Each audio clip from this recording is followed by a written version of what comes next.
Hello guys, so today I want to talk about veganism and culture, but before I want to show this awesome shirt, which is currently my favorite and it's going to be my favorite for a long time, I think. Today we're going to talk about veganism and culture because this is something that comes up very frequently in discussion that I have with people, and it's also because it's something that many people message me about, and also because recently I watched a video but I will maybe post somewhere, but I don't know if I can find it again. But I completely disagreed with the video, so I don't really want to give it more views, I suppose. And then on this very same channel where this video, I watched a couple of other videos with which I also disagreed, so I was like, oh no. I get questions from time to time from people who are vegan or vegetarian, and they're like 100% convinced that veganism is the right thing to do. But you know, those things like eating that or eating this or this dish are very important parts of my culture, very important part of my familial identity. And sometimes I have to say, you know, I don't want to be rude, or sometimes I just want to connect with my family, and therefore the only way to do that is to share those meals with them. I also get questions, well, it's not really a question, it's more of a comment, and sometimes when it comes from vegan people who are on the same page as me, it's completely fine, but sometimes it comes from people who are not even wow, who are not even vegan in the first place. I'm like, okay. And it's about, oh, you don't eat meat, oh, you don't eat cheese, are you really French? Because obviously France is known for its cuisine, among other things. But then when people ask me, oh, are you really French? You know, sometimes it's not only a joke. I can really tell that it's not only a joke.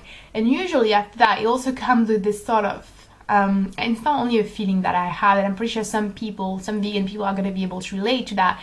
It's sort of like you're not embracing your culture, you're not fun to be around, you don't know how to enjoy life, because many cultures place a lot of emphasis on food as a way to share with people, as a way to be convivial and friendly and warm. And these people ask me if I'm really French, you know, it really pisses me off, because I'm like, actually I think I'm more French than you. If we have to like have a competition here, I am more French than you, because I studied the history of my country, because I'm studying the literature of my country, and I have read a lot. I'm studying linguistics in order to be able to teach French, like my language, to foreigners. I'm sharing French culture and friends in Paris, the foreigners that I host, and I guide them around Paris, and I vote, and I know about the politics of my country and the history of this politics. If that doesn't make me French, I don't know what makes me French. I don't think eating cheese, like eating dairy full of pus and hormones and cruelty, or snacking on the leg of someone, I don't think that makes you French. Food is not the only thing there is to culture.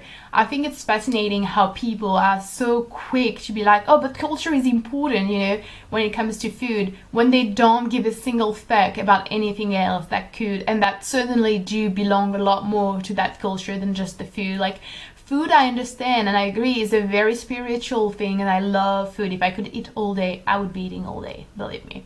But food is not the deepest thing there is to a culture. It's not the most meaningful thing there is to a culture. Especially in our Western countries, I don't think that's like the most important thing, because we're so disconnected from it. And when I mean Western, I don't mean really Western. I mean developed countries. We are so disconnected from the food, the actual food. We don't garden anything. We don't plant things. We don't go and pick up the fruits. People don't even know what they're eating, and people don't even cook most of the time. So it really makes me laugh when they're like, but food is so important because it's part of culture, and culture should be respected, you know. For those people who are like, you know, this is the only thing that makes me feel at home because I'm living abroad, or because my parents are migrants, and even though I was born here, it's like the only link or whatever that I can share with them, and it makes us feel like united and stuff. There are other things to your culture, I'm pretty sure.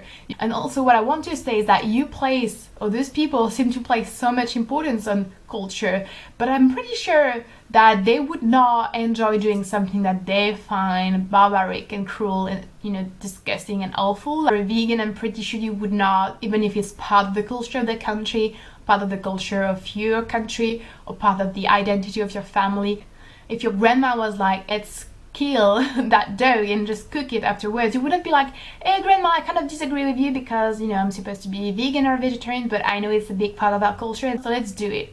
You would not do that. You would not. And you would not like support bullfighting or dogs fighting. You would not go and slay and cut like dolphins and whales in Fury Islands, for example, just because it's part of the culture. So it really shows for me, in my opinion, that you haven't made the connection with how cruel and atrocious and unethical and unacceptable it is. You probably haven't made enough research, and you're still a bit like brainwashed by what society and what other people have been telling you since birth. At least acknowledge it, like be aware of that, be conscious and be like, oh my god, I don't think I'm being like very objective right now. I don't think I'm being rational. I'm kind of drifting away from my convictions and my beliefs. So I should probably just take a few steps back and realize that animals have it much harder than me. And your pain and your sadness or your discomfort do not justify for other beings to suffer. I really think it comes from a speciesist point of view. Like if you're like, oh, I'm so sad and I really wish I could connect with my family and I feel like I need to belong, so you know, and you're like, oh, I feel so bad, everyone has their situation, so I just rather eat that dish even if it's not vegan. I think it's a very dangerous thing to say, because then why is it wrong for other human beings to have the same logic and the same thought process, but with other human beings as well? Where's the difference? And the only difference is, oh, that's animals. And if you have that sort of thinking, I don't really understand why you're a vegan. You know, it doesn't make any sense. What I would suggest those people is really, first of all, think of the animals, be a bit more rational, stop being a bit self-centered, really check your privilege as a species, and then, you know, get to really know your culture, because I can assure you there's a lot more to it than food. So thank you for watching this video, guys. Please let me know, let us know if you have any like thoughts on that or any experiences that could relate or anything like that. And I really hope that you're having a wonderful day and a wonderful week and a wonderful weekend rather. And I'll see you later. Bye.